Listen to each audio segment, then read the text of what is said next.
I want to leave with just one last piece. So Mark mentioned the First Amendment room in the afternoon of yesterday.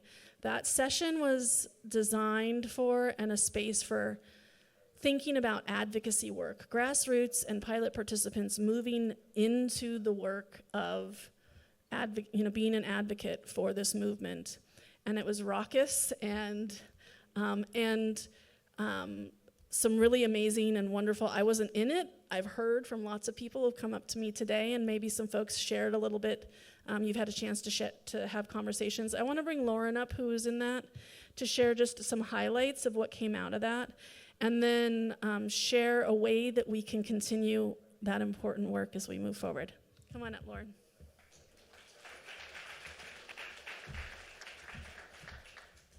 Good afternoon, everybody.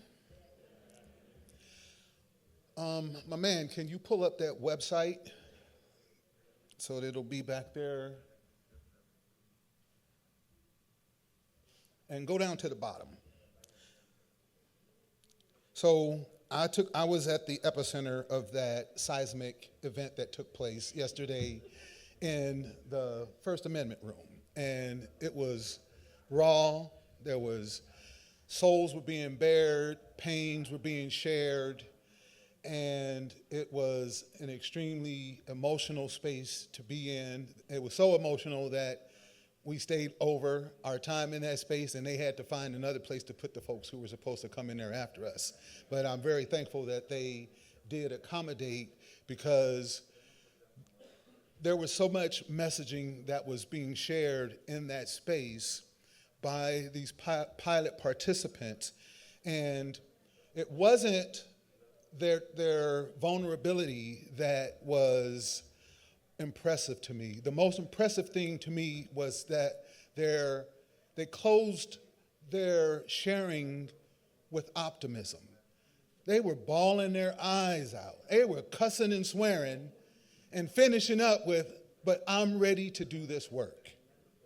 And so that's what this is about. Now, the reason I'm sharing this website is if you scroll down to the bottom of this website, this is my journey of going from a participant in a program to becoming a program manager, to becoming an advocate, and then becoming a consultant and a designer. I told them yesterday, I was the last one to speak yesterday, and what I told them was that advocacy is just the beginning of your journey. You never know where you're going to end up when you finish this work. And so my story started when I gave a television interview just a couple of days after I was hired as a program manager for an economic mobility project called Mobility Labs. It was 9 cohorts, 3 in New York, 3 in the center of the country, and 3 in California, focused on community-centered economic development. And so if you scroll up, now this is kind of like my story. I gave a television interview. Then the next thing that happened was I got to meet this cat here, that dude. Y'all recognize that dude. I got to have dinner, a private dinner with that dude. And I knew then that I was going to be successful in this space because that was the launch of my career in this space. We can come on down. Scroll on down. Excuse me. Scroll on up to the next one. These are me and my community members doing our legislative visits. And one of the chief of staffs of one of these policymakers pulled us to the side and he said, "I am so happy to see y'all in this space, to see that y'all are just community folks in this space who have found your voices, and now you are doing your work and letting the work teach you how to do the work." It wasn't about knowing how to do this work. I knew nothing about this work when I came into this space. I was unhoused and unemployed for 5 years prior to coming to work in this space. And it was a basic income that gave me the space to then begin to become an advocate and to become a problem solver in this space and to begin to connect dots. If we continue to scroll,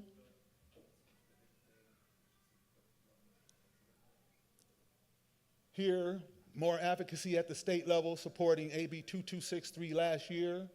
We were successful in getting it to the governor's desk, and then he vetoed it. Next one, please. Contra Costa County, October 22nd. The campaign that I created as part of a GI pilot that I created successfully got $4.25 million in Measure X sales tax funds for Contra Costa County for us to continue to do basic income work in Contra Costa County. Last one up top there, I think. I'll actually skip these because that's some more of the same work. Play that one for me, please, real quick.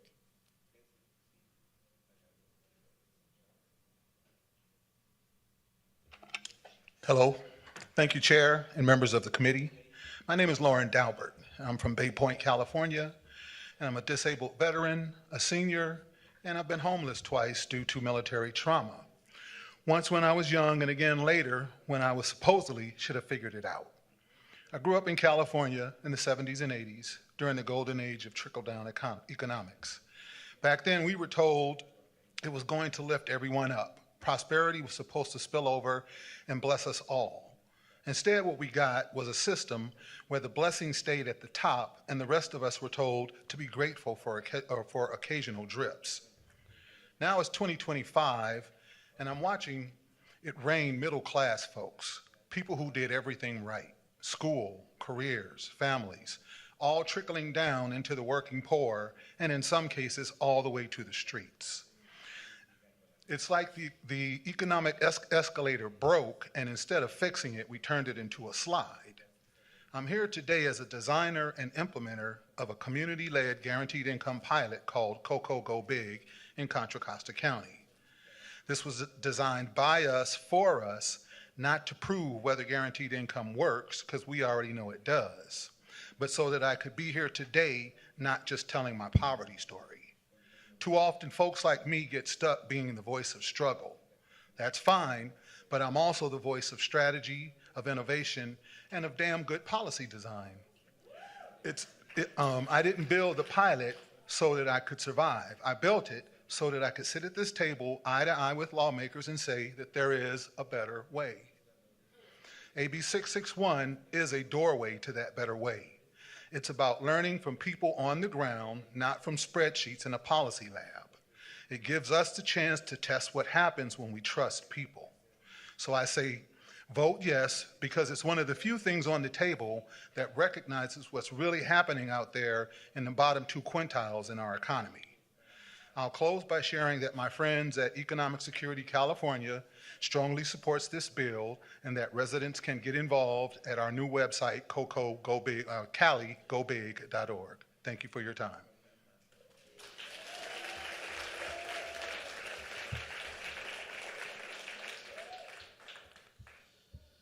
I wanted to share that video because in doing this work as participants who want to become practitioners, who want to become policymakers and policy changers, one of the things that I've learned is that we don't need allies. We don't want to be allies. We need accomplices. We want to be accomplices in this work. And Stacy has a great idea of how we can help our participants become accomplices in this work and begin the power transfer that needs to take place, because this work has to be grassroots in order for it to last and for it to work. And the roots need some tending because the lawns have been neglected. And so this is the time for us, for all of you who have the ability to raise funds, to begin to raise funds to create this participant, what's the name of it? The participant union. And it's a flip of the script of the union, where generally union members have to pay their own dues. But this is the time for folks who have been creating pilots to really go hard on developing the next generation of leaders who are really going to help move this work forward. Because one of the things that I've learned doing this work in this space, and I've covered a lot of distance in a very short period of time, is that if it's only folks with degrees from accredited universities who are in the space when policy is being created, that policy is not going to serve the folks sitting here at this table. Because I've been in those conversations after folks at state level basically advocated to police poverty, and then I advocated for the young people who are going to receive some funds from this program. I don't want to call out anything. Ultimately, because if I had not shared that perspective, they would have been giving out checks to these young people, and they would have basically been funneling all that state money directly into the portfolios of these predatory check cashing and wealth extracting places that they drop them in our communities to extract wealth from folks who don't have any wealth. And these were educated folks, but they were advocating to protect the system. They were advocating to defend the bureaucracy from fraud and abuse. They weren't trying to do the harm that they were about to do, but because the limited perspective is always in that room, those kind of things happen, and oftentimes policies do more harm than good.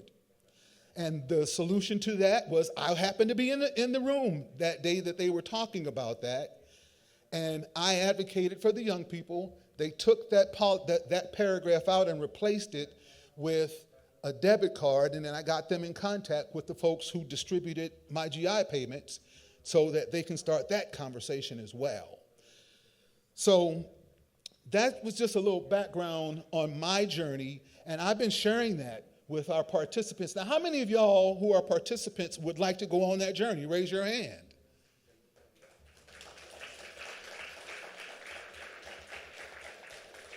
The challenge is right now that we run pilots, but the pilots are ending and there's no infrastructure for what has been set in motion.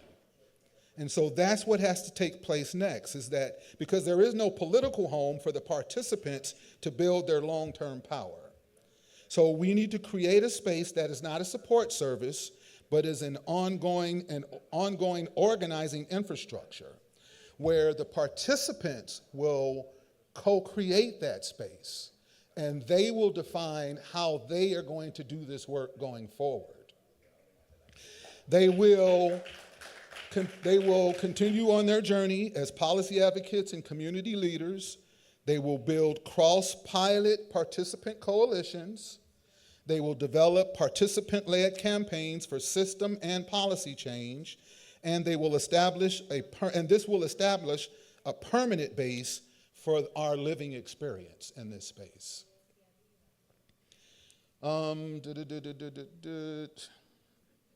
Yeah, my mind didn't shut off last night. But in the creation of this space, participant leadership is non-negotiable. Participant leadership isn't just a nice to have, it's an essential for building something that is new.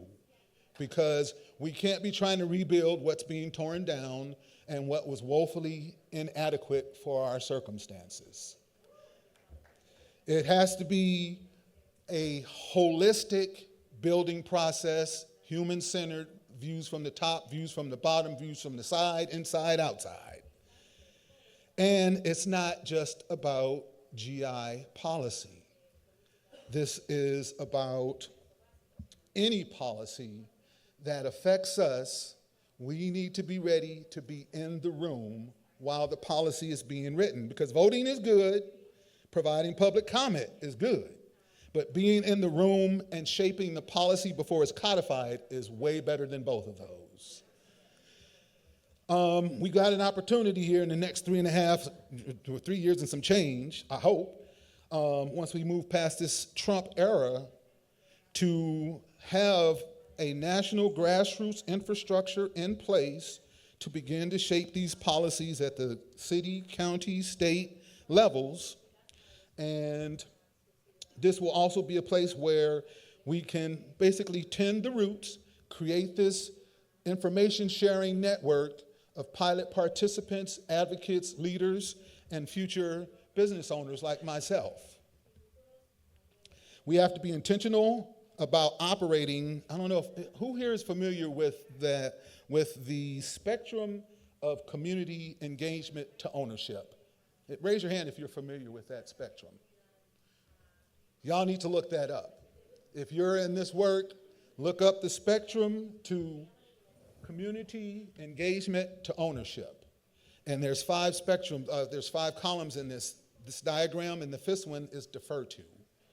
This has to be a space where y'all have been doing this work, begin to defer to us and how we are going to do this work. But we're not fundable. So that's where we have to have your support in doing this work, is that each of the pilot practitioners have to be ready to make that commitment to the development of their pilot participants.